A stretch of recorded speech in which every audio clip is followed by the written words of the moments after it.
Continuando con la segunda parte, veamos los profetas menores. Oseas, Joel, Amós, Abdías, Miqueas, Nahum, Habacuc, Sofonías, Ageo, Zacarías y Malaquías. Estos profetas fueron levantados por Dios en momentos estratégicos de la historia de Israel para hacer volver al pueblo de Dios de su rebelión. Como se mencionó, se les llamaba menores porque sus escritos son más cortos y el contenido está limitado a destinatarios directos. Estos profetas, valga la pena resaltar, tuvieron un papel muy importante en la historia. Y si usted se pone a leer en cada uno de ellos, encontrará joyas que nos van a traer rica y abundante bendición de las experiencias que vivió el pueblo de Israel y que gracias a estos hombres pudieron darse cuenta que tenían que volver a Dios o de todas maneras las cosas marcharían de una manera horrenda y horrible y fea. Luego, después de esto podemos encontrar los años del silencio. Alguien se puede preguntar qué pasó entre el libro de Malaquías y hasta el libro de Mateo.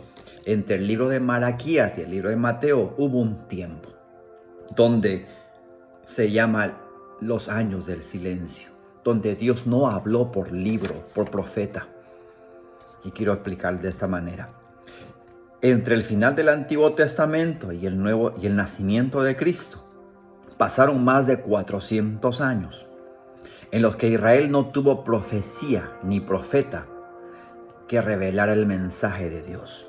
Por ello se le conoce como los años del silencio, los cuales llegaron a su fin con la venida del profeta Juan el Bautista. Y aquí hay otra cosa más que resaltar. Fueron en esos tiempos donde se escribieron los deuterocanónicos. Los deuterocanónicos son los libros que no fueron inspirados por Dios, que nos sirven de historia. Claro que sí. ¿Tú los puedes leer? Claro, ¿por qué no? Hay mucha gente, hay muchas personas que dicen que esto no podemos leerlas, que no es nada bíblico. Déjenme darles mi opinión. Yo respeto la opinión de cada uno de ustedes y de aquellos que tienen esa posición, pero para mí, como estudiante, como profesional y como siervo de Dios, te voy a decir esto. Estudiante porque me encanta continuar leyendo y estudiando la palabra como tú y como yo, y no paro de hacerlo. Profesional porque he llegado a comprender y estudiar lo que Dios ha tenido para mí y llevarlo a niveles que a título personal me traen mucha bendición, tanto espiritual como de conocimiento. Y te invito a que tú lo hagas, que sigas estudiando y progresando en eso. Ahora, como aspecto personal, te digo, esta es una opinión a título personal. Yo lo leo porque me trae historias de qué pasó en ese periodo de tiempo, cuando Israel no recibió profecía, ni profeta, ni palabra, ni mensaje de Dios, hasta el nacimiento de Jesucristo. En esos 400 años pasaron muchas cosas en el pueblo de Israel. Sucedieron situaciones que si tú vas a leer esos libros, te va a enriquecer de la literatura, de lo que pasó en ese tiempo. No fue escrito y no está incluido en la Biblia por simplemente no ser inspirado por Dios, lo cual es cierto. Pero como historia, como literatura, nos trae mucha rica educación.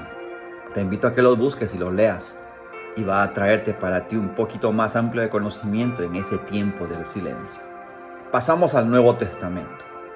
Consta de 27 libros, escritos en griego por 8 hombres, 3 de los cuales fueron Mateo, Juan y Pedro. Fueron apóstoles que habían sido testigos oculares de lo que escribieron. Lucas fue compañero de Pablo durante sus viajes, siendo testigo de muchos acontecimientos que narran el libro de Hechos. Como en el Antiguo Testamento, la ubicación de estos libros no llevan una cronología histórica, puesto que el primer libro del Nuevo Testamento que se escribió fue Santiago, alrededor del año 50 después de Cristo, y el último fue Apocalipsis, completada alrededor del año 96 después de Cristo. Todos estos relatos cubren un periodo cercano a los 100 años, desde el nacimiento de Cristo hasta la visión de Juan en la isla de Patmos. Entonces, con esta aclaración, usted puede entender que estos 27 libros son una vasta información, no solamente de historia, sino de un propósito especial de Dios, no solamente para el pueblo de Israel, sino para todos nosotros. Nos hace conocer y nos presenta a Jesucristo, al Mesías prometido, aquel que vendría, aquel que fue profetizado por tantos siglos en el Antiguo Testamento. Y con el Nuevo Testamento se cumple la profecía, se cumple todos los profetas que hablaron de él.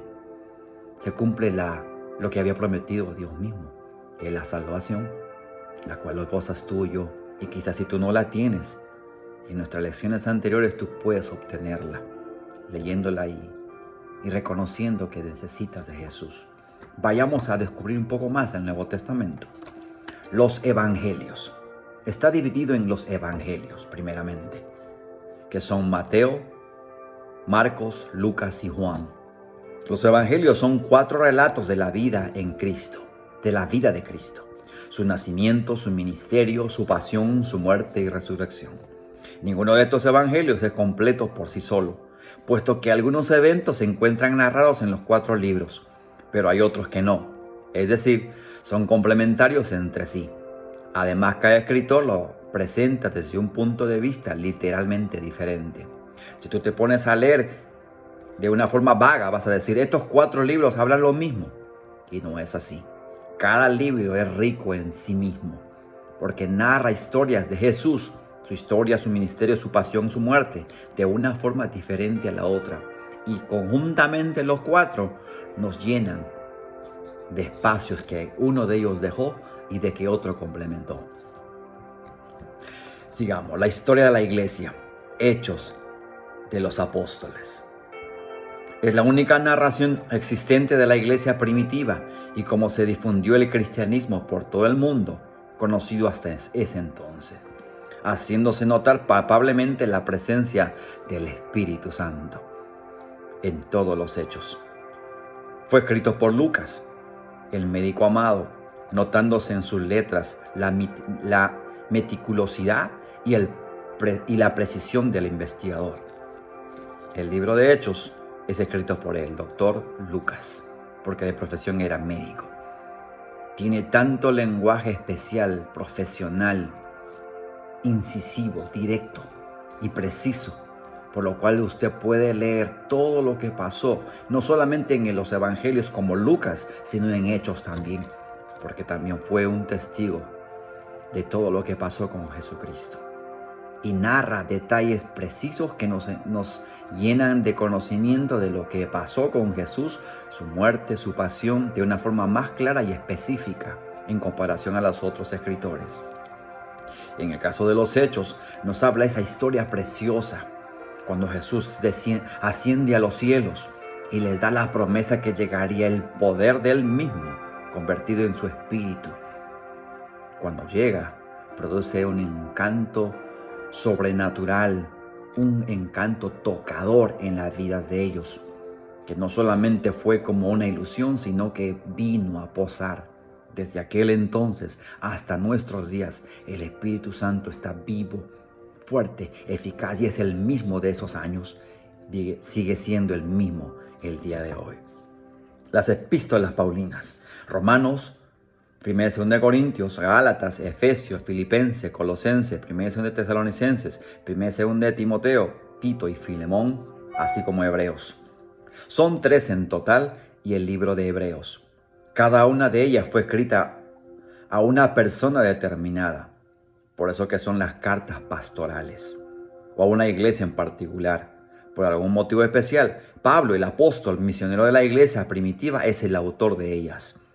La dramática conversión de Pablo es una ilustración del poder de Cristo para transformar la vida, por cuanto de ser un fariseo que odiaba a Cristo, se convirtió en un creyente que sirvió fielmente y firmemente a Dios, al Señor, y que Dios le dio el privilegio de escribir siendo inspirado por Él.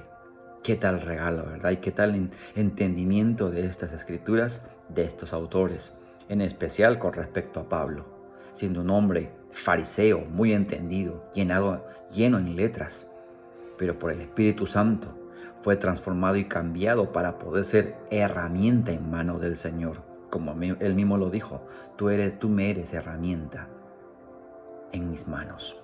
Epístolas generales: Santiago, 1 de Pedro, 1, 2 y 3 de Juan y Judas. Reciben este nombre porque fueron escritas en forma individual para resolver alguna necesidad específica o dirigidas a algún grupo de personas no alcanzadas por Pablo.